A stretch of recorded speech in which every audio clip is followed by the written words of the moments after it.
y que tenían los enemigos en casa, sentados allí prácticamente.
Juan, me venías comentando hasta el momento cómo la turba había ingresado a la casa del gobernador Solán en ese momento, él tratando de, primero le había dado la orden a la guardia que estaba a cargo del general San Martín, no disparar contra la multitud, y él buscando salvar su vida, huye por los tejados, pero es aprendido y mancillado todo su cuerpo en la Plaza Mayor.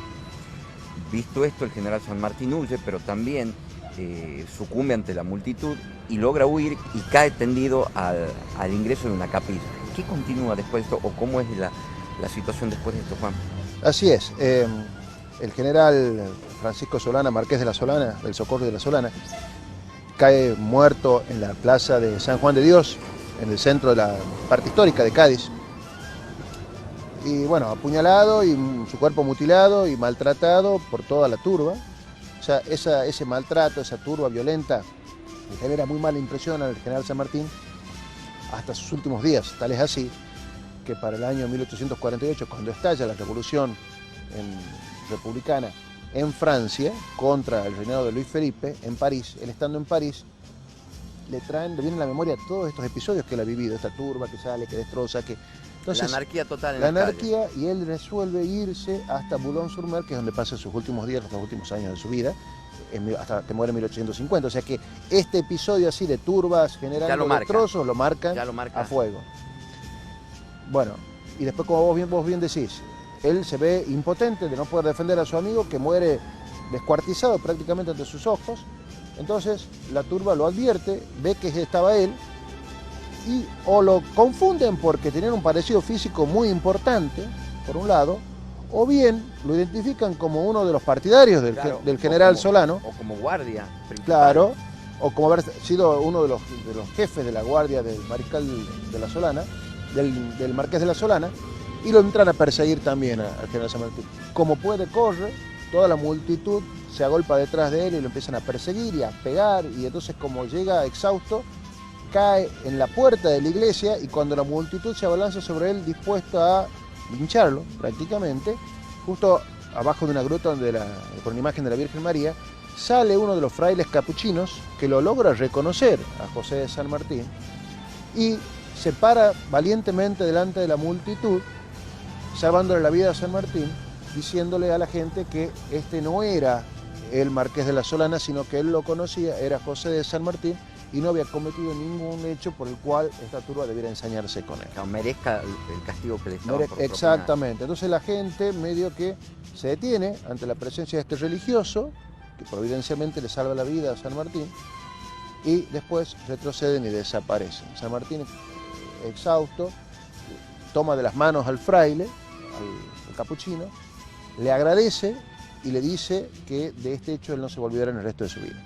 Y bueno, eventualmente después él transmite a su familia este episodio, que nuevamente llega a nosotros por tradición oral de la familia de San Martín. No por algún escrito. Claro, algunas referencias quizás sí de la época, unas crónicas, pero los detalles así pormenorizados justamente de este hecho en particular vienen por parte de la familia de San Martín, por parte de su hija y de sus nietas.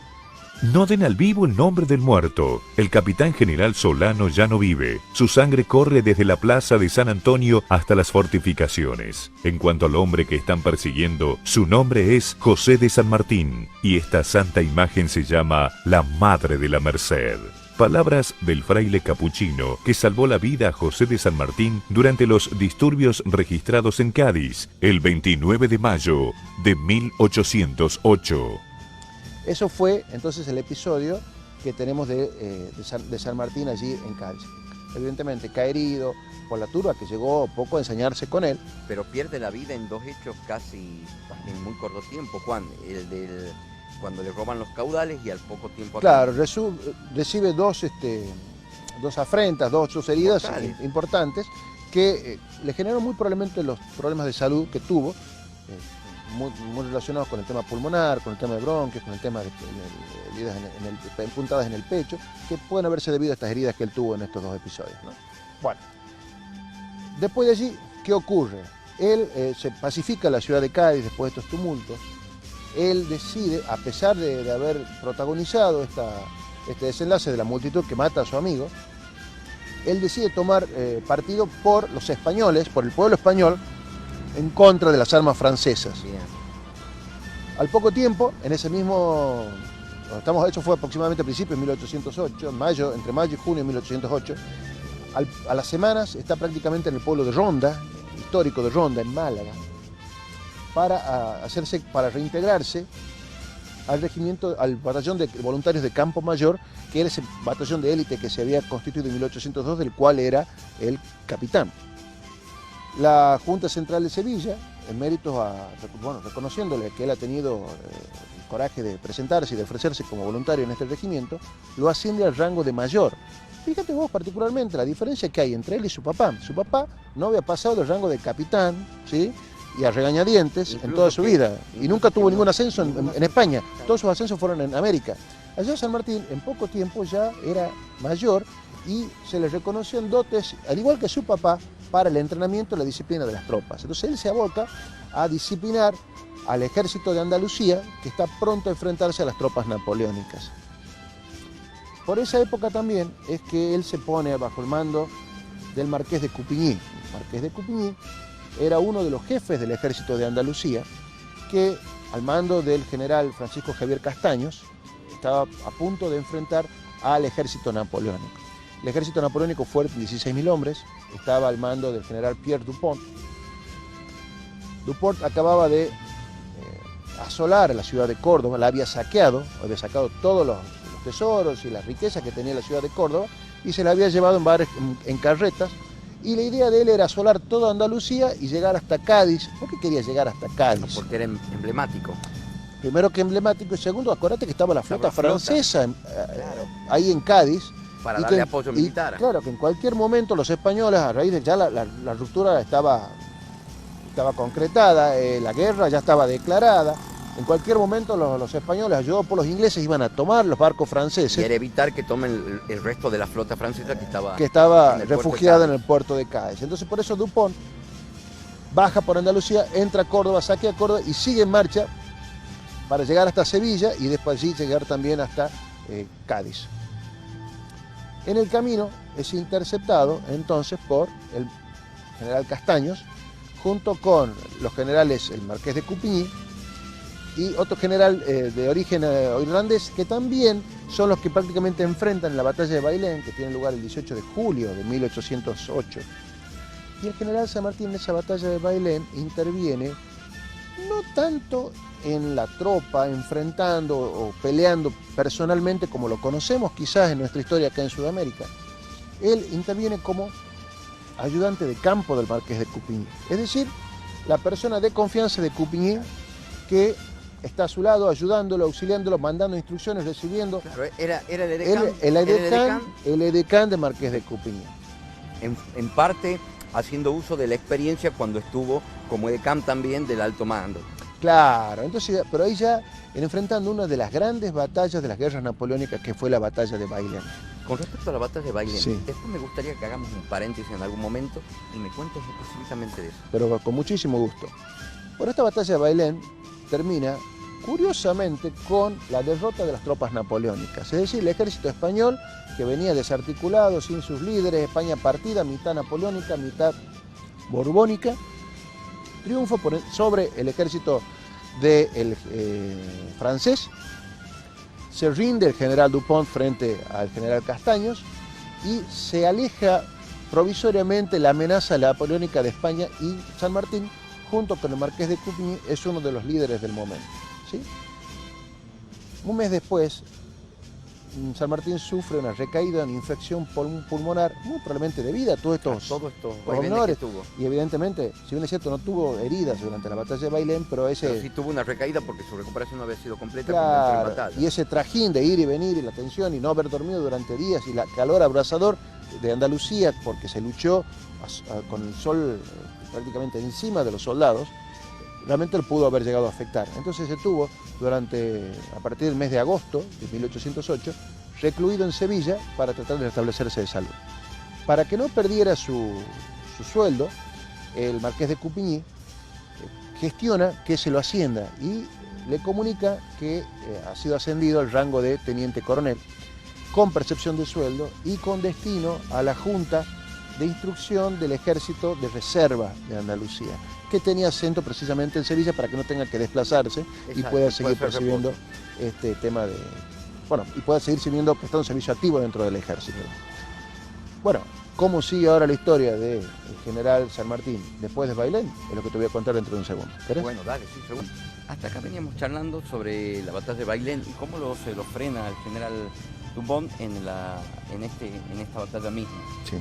Y a partir de aquí, el general San Martín vuelve a Sevilla justamente con una afección pulmonar posterior a la batalla, fruto de lo que se supone que fueron todos los daños que se le produjo durante el saqueo y luego cuando lo mataron a su amigo el marqués Solano. Sí. ¿Cómo sigue esto después, Juan? Bueno, él estando convaleciente en Sevilla, que era donde estaba en reposo, ¿sí?, recibe la grata noticia que, seguramente por gestión del marqués de Coupigny, que era su superior, que le tenía mucho aprecio y lo quería siempre a su lado como ayudante, lo habían ascendido al rango de teniente coronel. Imagínate, ya teniente coronel, su papá nunca había pasado el rango de capitán y lo tuvo que hacer en América, cual era un rango importante que tenía, y también daba a entender que en España habían cambiado las cosas. En virtud de que ya no se disponía de una cantera importante de oficiales salidos de la nobleza como para acudir a ellos en este conflicto con Francia, claro, hubo que echar mano a lo que tenían disponible. ¿Qué era lo que tenían disponible? Oficiales indianos, los San Martín, todos los San Martín habían nacido en las Indias, eran americanos, y plebeyos, porque ninguno de ellos... tenía vedado los rangos jerárquicos del ejército. Claro, ninguno de ellos era noble, así que quizás gracias a la guerra napoleónica fue que esta camada pudo progresar en las armas, ¿no?, en la carrera de las armas. Amén de la valentía y el desempeño como militar. Por supuesto, ¿no?, su propia capacidad también, que tuvo que ver también en este Pero tema. de no haberse propiciado este espacio, por más que haya demostrado una valía como militar, no hubiese llegado al rango que ostentó en ese momento. Efectivamente. Y junto con el ascenso, también la Junta Central de Sevilla le concedió, y eso le transmite el marqués de Coupigny a San Martín, una condecoración que él la tuvo como una reliquia valiosa hasta el final de sus días, dándole un lugar importante porque eso significaba en él un gran recuerdo. El haber triunfado sobre las tropas napoleónicas realmente era una condecoración importante. Esa condecoración era ovalada, ¿sí?, de un esmalte blanco, que tenía dos espadas cruzadas atadas con una cinta roja, y de la cinta roja pendía un águila, como que el águila napoleónica había caído, había sucumbido ante las armas españolas. Entonces, y tenía además a su vuelta la leyenda Batalla de Bailén, 18 de julio de 1808, que fue la fecha de la batalla. Mi estimado amigo, tengo la satisfacción de felicitarle a vuestro por el grado de teniente coronel con que la Junta de Sevilla se ha servido distinguirlo. Incluyo a vuestro la certificación que me pide, y es en regular que sepa en esa y usen los que estuvieron en Bailén la medalla que se nos ha concedido. Siento mucho sus males y tendré particular gusto en su restablecimiento, como en que mandé a su afectísimo amigo, el marqués de Coupigny. Bueno, estando restableciéndose en Sevilla, dijimos también que Coupigny le había conseguido un cargo en el ejército de reserva del centro, como para que pudiera seguir cobrando su sueldo militar y no se tenga que desplazar. Claro. Bueno, Hasta allí todo bien, hasta que, ¿qué pasó? Bueno, Napoleón, en Francia, en París, dicen que en un evento importante se enteró de la batalla de Bailén, que fue realmente un baldazo de agua fría, porque fue la primera derrota napoleónica en ejércitos de tierra, porque había estado acostumbrado a tener derrotas quizás en la armada, digamos, en los mares, por manos de Inglaterra, lo cual nos sorprendía mucho porque Inglaterra era fuerte en esa arma. En la zona de navíos. Claro, pero Francia eran los ejércitos de tierra. Entonces, al haber sido, y encima por una banda de españoles que ni siquiera estaban organizados y a la ligera, fue significado una afrenta importante. Tal es así que Napoleón decidió invadir España. La batalla de Tucumán para los españoles acá. Más o menos. Entonces, Napoleón decidió tomar el toro por las astas y bajar él directamente de París con 210.000 soldados para recapturar todo lo que era España, lo que veía como una nación insolente, por llamarle. Así que había osado desafiar su poder como emperador. ¿Y San Martín convaleciente qué hace? San Martín convaleciente quedó un tiempo más en Sevilla. Al poco tiempo después lo destinaron para enfrentar este embate napoleónico que parecía imparable, una oleada, imagínate, 210.000 soldados en ese momento. Bueno, era una cosa tremenda, ¿no? Vos imagínate las batallas nuestras más importantes. En Tucumán, por ejemplo, nosotros llegamos a 1.500 de un lado, 3.000 del otro. Allá estamos hablando de 210.000 soldados, es una barbaridad. Hasta el día de hoy, un ejército realmente importante numéricamente. Bueno, Napoleón se va con todo encima de España. Entonces España tiene que prepararse para este embate que va a ser durísimo, y de hecho lo fue. Entonces a San Martín se lo destina al ejército de Cataluña. Él ya había estado en Cataluña, vos te acordarás, sí, cuando estaba en el Murcia y en la campaña del Rosellón. Sí. ¿Sí? Bueno, entonces vuelve a Cataluña con instrucciones para instruir tropas. Era muy bueno instruyendo tropas, como su papá. Sin haber recuperado su salud totalmente. Sin haberla recuperado totalmente, y eso fue una constante en toda su vida. Entonces, la idea era que se encargara de disciplinar tropas, de reclutar, de darles instrucciones necesarias como para enfrentar este embate que se iba a venir y que era realmente importante, tanto tropas de infantería como de caballería, de encargarse también de la logística del ejército de Cataluña. Claro, conocía todo el manejo a lo largo de su carrera militar, conoció los distintos aspectos de la formación. Claro, él había estado en los Estados Mayores, conocía también la guerra en montañas, o sea que era importante, la guerra en el mar. Completa. Y otra cosa también importante que aquí obtuvo y que le significó de interesante experiencia para el futuro. Pues fíjate que acá en el ejército de Cataluña, él recibe la instrucción de instruir milicias irregulares, es decir, guerrillas.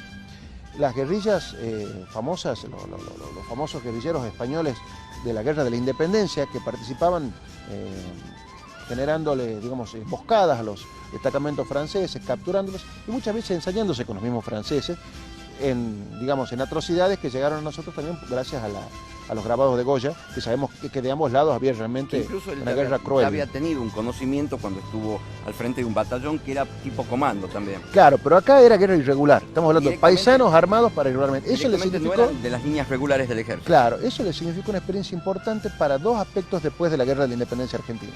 El primero de ellos, la guerra gaucha. San Martín es el estratega es el creador de Güemes en el norte, enfrentando con guerrillas irregulares, con gauchos, a un ejército de línea que avanza.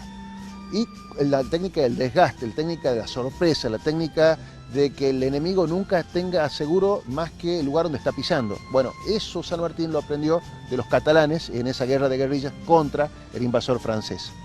Y después también, cuando fue la campaña de los Andes, la guerra de Zapa, la guerra de guerrillas, la guerra de espionaje, de desconcertar al enemigo, de hacerle creer una cosa y tener otra, la guerra del engaño, del espionaje. Esa guerra también tuvo San Martín aprendió en esta campaña contra Napoleón. Bien, poco tiempo después se recibe la orden de volver al mando del marqués de Coupigny, con el cual había luchado en Bailén. El marqués de Coupigny entonces recibe órdenes de hacerse cargo del ejército de la izquierda. O me dirás, ¿qué es el ejército de la izquierda? Totalmente no lo conozco. La estrategia de España, de los españoles, para enfrentar a los franceses era dividir su ejército dividirse en tres ejércitos. El ejército de la derecha, que era el de Cataluña, el ejército central, que era el de Andalucía, y el ejército de la izquierda era el de Extremadura. Entonces él se va hacia Extremadura, pero ¿a dónde apuntaban? Apuntaban a, sobre todo, defenderse de la amenaza de los franceses que desde Portugal, ¿te acordás que habían tomado Portugal? Claro, Portugal por el norte. Querían bajar hacia Andalucía. Entonces el ejército de la izquierda era que tenía la misión esa de ser una barrera para Evitar que ingresen a España para desde el que, norte de Portugal, exacto, donde estaban apostados. que el mariscal André Masséna, francés, no pudiera avanzar hacia Andalucía desde Portugal. Entonces es así que él tiene la experiencia y presencia, la caída. Bueno, en ese momento también se gesta una alianza importante entre el gobierno español, se gesta también entre los portugueses, que habían logrado más o menos algunos zafar, Pero que estaba invadido por Napoleón. claro, y un cuerpo expedicionario británico al mando de un general que luego sería famoso, que es Arthur Wellesley, el famoso duque de Wellington, Waterloo. el famoso triunfador de Napoleón en Waterloo. Ahora bien, ¿cómo sigue esta historia? Te la cuento enseguida. Hasta acá me habían comentado que una vez que San Martín va a reponerse en Sevilla, se reorganiza Napoleón Bonaparte enterado de la debacle en el Baidén y decide él venir directamente con 210.000 soldados a España. En función de eso, se reagrupa el ejército español en tres líneas. El ejército de la derecha, el ejército del medio y el ejército de la izquierda, donde va San Martín, lo convoca nuevamente como ayudante de campo del marqués de Coupigny. Hasta ahí llegamos. Contame cómo sigue todo esto. Bueno, a todo esto vamos a ubicarnos un poco en el tiempo.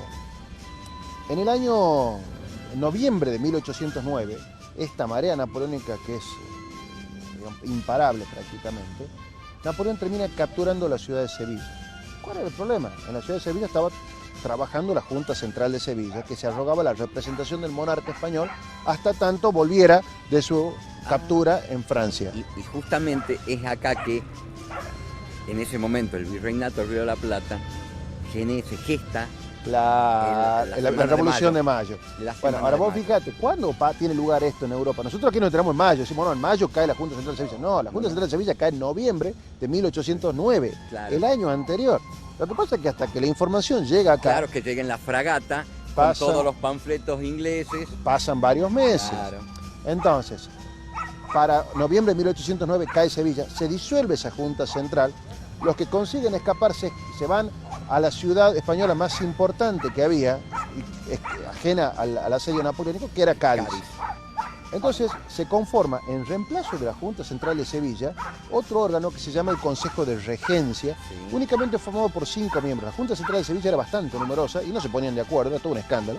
En cambio acá eran 5 miembros que iban a gobernar en nombre del rey las posiciones, lo que quedaba de las Lo que posiciones del quedaba de rey, las posiciones que era españolas. Cádiz, algunos puntitos más de España y sobre todo aspiraban también a gobernar América, que eran las posiciones coloniales del rey Que de era lo España. más seguro porque lo tenían a Napoleón lejos. Claro. Entonces, así como se conforma este Consejo de Regencia y es el que empieza a gobernar lo que queda de España libre de Napoleón. Ese es el Consejo de Regencia que lo envía al marqués de Coupigny para principios de 1810 hacia el ejército de la izquierda, hacia Extremadura y hacia Portugal. Es así que en el ejército de la izquierda, en lo que puede actuar San Martín como ayudante de campo del marqués de Coupigny, es testigo de la caída de las plazas fortificadas de Ciudad Rodrigo y de Almeida. Ciudad Rodrigo en España, Almeida en Portugal, que habían sido fortificadas por los aliados españoles, portugueses e ingleses para resistir la ofensiva del mariscal André Masséna, francés, que consigue conquistar estas plazas. Entonces ahí es que José de San Martín es testigo de la maquinaria bélica napoleónica en todo su esplendor. ¿Cómo hacen para capturar estas plazas fortificadas importantes? No le queda más alternativa al marqués de Coupigny con el resto de su ejército de irse hacia Portugal. Y en Portugal pueden ver el famoso campo fortificado de la línea de Torres Vedras. La línea de Torres Vedras era un complejo de trincheras y de fortificaciones muy importantes que opone el general inglés, el duque de Wellington, Arthur Wellesley, contra el avance de Masséna y con bastante éxito para mantenerlo alejado de Lisboa, ciudad a la cual habían llegado a reconquistar los aliados. Bien.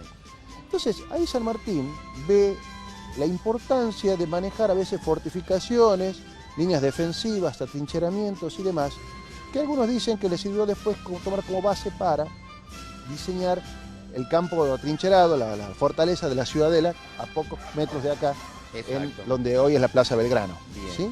Entonces dice que esa idea la tomó de la línea de Torres Vedras copiada del marqués del duque de Wellington. Otra cosa también que es importante, interesante saber, es que el marqués de Coupigny, como oficial de alto rango del ejército español, participaba en las juntas militares de los aliados, es decir, presididas y mandadas por el general jefe de los aliados, que era el duque de Wellington. Intervenían los aliados portugueses y los españoles también. Intervenía el marqués de Coupigny y llevaba a su asistente, que era José de San Martín, que tuvo también la oportunidad de conocerlo seguramente en estas reuniones al duque de Wellington. Vale decir que San Martín conoció a los dos contendientes de la batalla de Waterloo, es decir, lo conoció en su oportunidad a Napoleón y conoció ahora al duque de Wellington, con quien después se enfrentaría. Y también conoció en estas famosas juntas a otro personaje que también nosotros conocimos en la historia del Río de la Plata, que era el general Beresford. Claro. El general Carl Beresford, irlandés, el servicio de Inglaterra, había sido uno de los que ha estado acá en las invasiones inglesas. Bueno, claro que sí. Allá en la península prestaba servicios a las órdenes del duque de Wellington con mucha eficiencia y llegó a conocer y a trabajar conjuntamente también con San Martín. Además de eso, muchos dicen que la forma de conducción de las juntas militares, el aplomo con el cual las manejaba Wellington, esa serenidad que no lo perturbaba a nadie, esa falta también de simpatía, porque no era una persona muy simpática, ¿no? Tenía una flema muy especial, un idioma, un sentido del humor muy socarrón y muy sobrio, esa sobriedad en su uniforme, en su forma de vestir, en forma de conducirse. Dicen que muy probablemente San Martín haya tomado eso de Wellington y después fueron, como los conocimos acá, una persona no muy simpática, medio que no era muy confiado tampoco, muy serio, muy hosco, ¿no? No era un Carlos de Alvear, que era muy charachero, simpático, entrador, no. San Martín era hosco, no era de muchos amigos. De poner su espacio y marcar sus límites. Claro, como también lo era Wellington en ese momento, que no era una persona dicharachera, por llamarlo de alguna manera. Sí. Entonces, no era amiguera. No era amiguera. Entonces, muy probablemente de allí es que San Martín haya tomado también estos rasgos de una persona a quien admiraba, como era el duque de Wellington. Bueno, estuvieron allá Coupigny como San Martín prácticamente durante todo el año 1810, mientras se gestaba acá en América la Revolución de Mayo. Allá él estaba en el ejército de la izquierda. No participó personalmente en enfrentamientos de importancia, pero sí pudo ver cómo funcionaban estas y aprender en las juntas de guerra, en el tema de estrategia sobre todo, que aprendió muchísimo en ese tema en General San Martín. Para principios de 1811 ya lo tenemos tanto a Coupigny como a San Martín como ayudante de campo de vuelta en Cádiz. ¿Qué había pasado aquí? Bueno, evidentemente se estaba cerrando el cerrojo sobre Cádiz y Cádiz estaba demandando todos los refuerzos españoles que se podían llegar a conseguir. Claro, para poder cubrir. Claro, para poder defender el bastión. De las tropas napoleónicas. Claro. Entonces, tanto Coupigny como San Martín lo dejaron a Wellington, que estaba defendiendo bien en Torres Vedras junto con los portugueses, y fueron a cuidar la casa en Cádiz. Y Cádiz en esos momentos se había transformado en una ciudad abarrotada prácticamente, donde todo el mundo que había conseguido escapar del asedio napoleónico, por supuesto, se había ido a refugiar en Cádiz. Entonces ahí habían confluido españoles de todo índole, ocalaje que se podría haber podido conseguir, que habían escapado, americanos también, que ya hemos conocido varios, que terminaron confluyendo en Cádiz, Carlos de Alvear, Matías Zapiola, Chilabert, etc. Con los cuales los nombraste cuando hablamos de Carlos de Alvear. Bueno, con los cuales muy probablemente en ese momento San Martín entró a conocerlos y a tratarlos, ¿sí? Diego de Alvear estaba al frente también de las defensas de las fortificaciones. Y a todo esto se le da una orden, más o menos a poco tiempo de llegar al marqués de Coupigny, para que saliera desde Cádiz hacia Valencia a los fines de tratar de abrirse paso para diluir el sitio francés. Contra todos los pronósticos, en las afueras de Cádiz hay un pueblo que se llama Chiclana de la Frontera. En ese pueblo de Chiclana de la Frontera había habido un enfrentamiento, una batalla chiquita, que le ganaron los españoles a los franceses, contra todos los pronósticos. Sin embargo, esa victoria fue malograda por el general español de la plaza de Cádiz, que se llamaba Manuel de la Peña. Los gaditanos no lo quieren y le habían apodado la Manolita. Entonces, evidentemente, por su ineficiencia, fue relevado y se designó como jefe de la plaza de Cádiz al marqués de Coupigny, en forma providencial para San Martín, porque es algo que pudo haber cambiado realmente la historia de toda Latinoamérica. ¿Por qué, Juan? Eso te lo cuento allá en este otro lugar. ¿Querés? Dale. Dale.